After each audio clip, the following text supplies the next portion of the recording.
नमस्कार साथियों, नए लेक्चर में आपका स्वागत है। इस वीडियो में हम ईरान और इजराइल के बीच में जो संघर्ष चल रहा है उसकी बात करेंगे और इसमें अमेरिका की जो एंट्री हुई है, तेहरान छोड़ने के जो आदेश जारी किए हैं, डोनाल्ड ट्रंप जो हैं वो बीच समिट से G7 का समिट चल रहा था वो छोड़कर चले गए हैं। तो इन सारी चीज़ों को लेकर हम इसमें चर्चा करेंगे।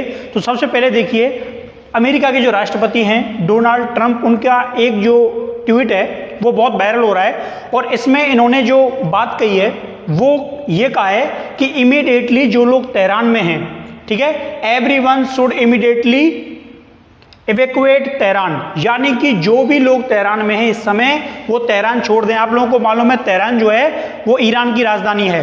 तो इनका जैसे ही ये ट्वीट है 16 जून का है, 6:30 बजे का है। तो जैसे ये आया तो आप लोग ये बात मानिए कि जब डोनाल्ड ट्रंप कोई बात करता है तो पूरी दुनिया उसको सुनती है। अमेरिका का राष्ट्रपति कोई बात कहता है तो पूरी दुनिया सुनती है। और जैसे ही ये आया, अमेरिका के राष्ट्रपति ने कई बार कहा है कि हम नहीं चाहते कि न्यूक्लियर वेपन ईरान रखे। बार बार हम ईरान को मना कर रहे हैं कि आप न्यूक्लियर वेपन नहीं रख सकते, लेकिन फिर भी ईरान जो है वो जिद कर रहा है और इसके बहुत खराब जो परिणाम है वो होंगे। हो सकता है जो गाजा में हो रहा है वो कुछ दिनों के बाद ईरान में हो। और जैसे ही ये खबर आई तो सारे देश चिंता में आ गए, भारत भी चिंता में आ गया।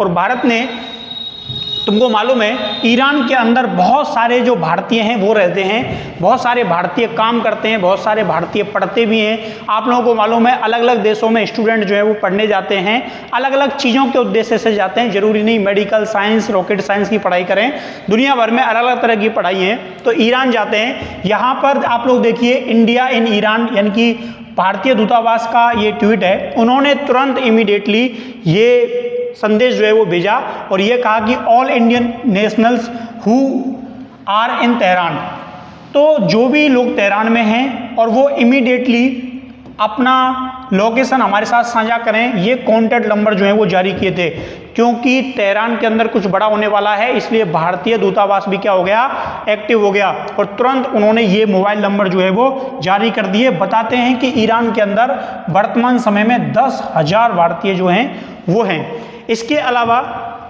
इन्होंने एक चेतावनी मैसेज और जारी किया था। ऐसे चेतावनी मैसेज कभी दूतावास जारी नहीं करता, क्योंकि इतनी बड़ी जनसंख्या में भगदड़ मच सकती है। तो ईरान इन इंडिया के द्वारा ये जारी किया गया था। इसमें कहा गया था कि जो भी लोग इस समय ईरान में हैं वो सेफ लोकेशन पर चले जाएं, outside the city, Tehran city के बाहर चले जाएं, उन जगह पर चले जाएं जहां आप खुद को सुरक्षित महसूस करते हैं, या उन जगह पर चले जाएं जहां से आप देश छोड़ सकते हैं।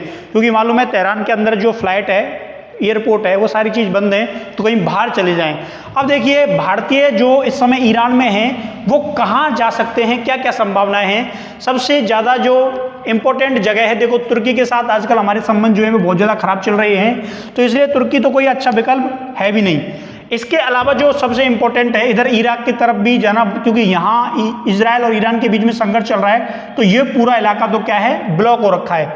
अब यहाँ पड़ती है तेहरान। इस जगह से सबसे ज़्यादा अजरबैजान की तरफ जो बच्चे हैं, लोग हैं, भारतीय नागरिक हैं, वो मूव कर रहे हैं। इसके अलावा इधर अफगानिस्तान पड़ता है, लेकिन अफगानिस्तान के लिए रास्ता जो है वो लंबा है और अफगानिस्तान इतना सेफ भी नहीं है। इधर पाकिस्तान के साथ हमारे जो संबंध हैं वो तो ऑलरेडी ख़राब हैं। और नीचे की तरफ पूरा संघर्ष है, यहाँ पे USA की जो नेवी है वो डेरा डाले बैठी है। तो 10,000 भारतीयों को ईरान छोड़ने के आदेश जो हैं वो जारी किए गए हैं। तो काफ़ी पेचीदा स्थिति जो है वो बन चुकी है।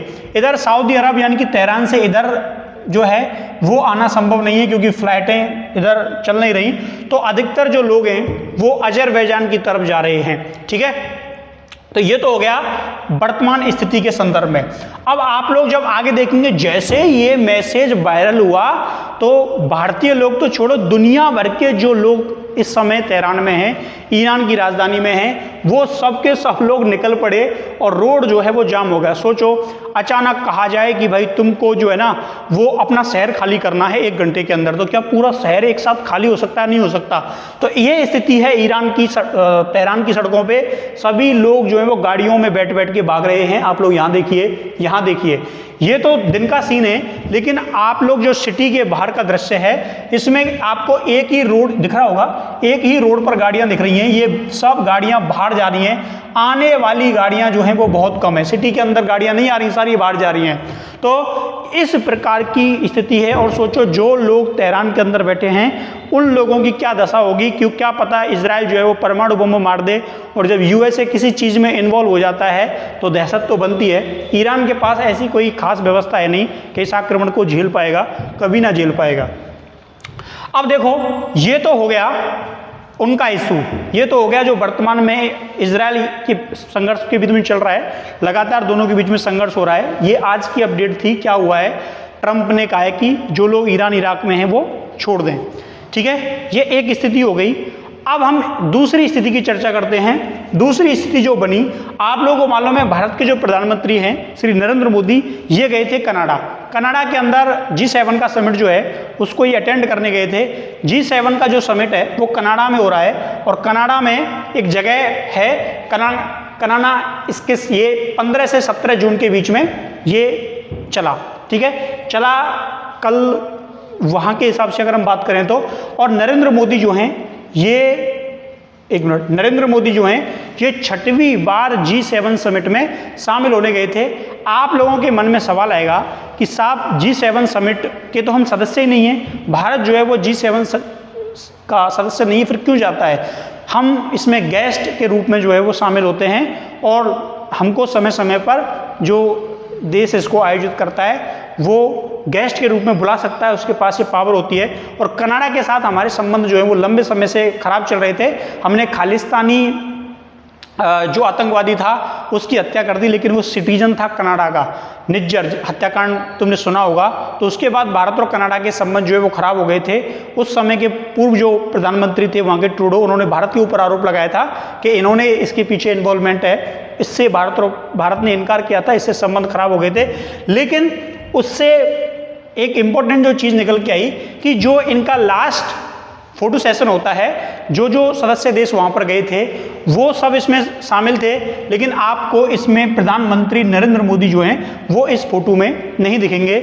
आपको यहाँ पर फ्रांस के राष्ट्रपति हैं, यूएसए हैं, ब्रिटेन के हैं, इटली के हैं, जापान के हैं, सब हैं जो लोग शामिल होने गए थे।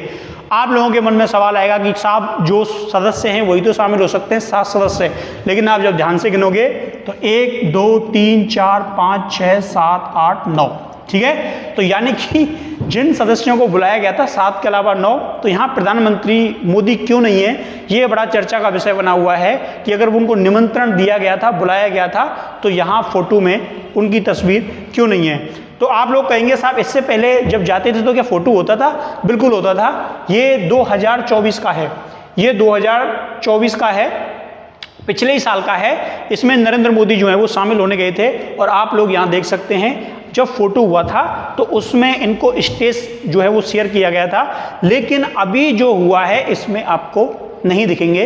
तो ये बड़ा पेचीदा विषय है कि भारत और कनाडा के संबंध जो है वो ज़्यादा खराब है। उनको बुलाया लेकिन यहाँ फोटो सेशन में शामिल नहीं किया। क्या अभी भारत और पाकिस्तान के बीच जो संघर्ष हुआ था उसमें हमने यूएसए ने कहा था कि मैंने ये जो लड़ाई है वो बंद करवाई है, लेकिन हमने मना कर दिया कि भाई नहीं, यूएसए का कोई लेना देना नहीं है, पाकिस्तान के ही सैन्य अधिकारियों का हमारे पास फ़ोन आया था, तब हमने बंद किया था। तो ये एक कहीं ना कहीं डिप्लोमेटिक चीज़ जो है वो आ रही है। इसको आप लोग कूटनीति की नज़र से देखते हैं। भविष्य में और खुलासे होंगे कि आखिर इस फोटो सेशन में पीएम मोदी क्यों ना थे। ठीक है, तो ये पिछले साल का था, तो आपको यहाँ दिख रहा होगा। अब आप लोग कहोगे साहब G7 में कौन कौन से सदस्य देश हैं?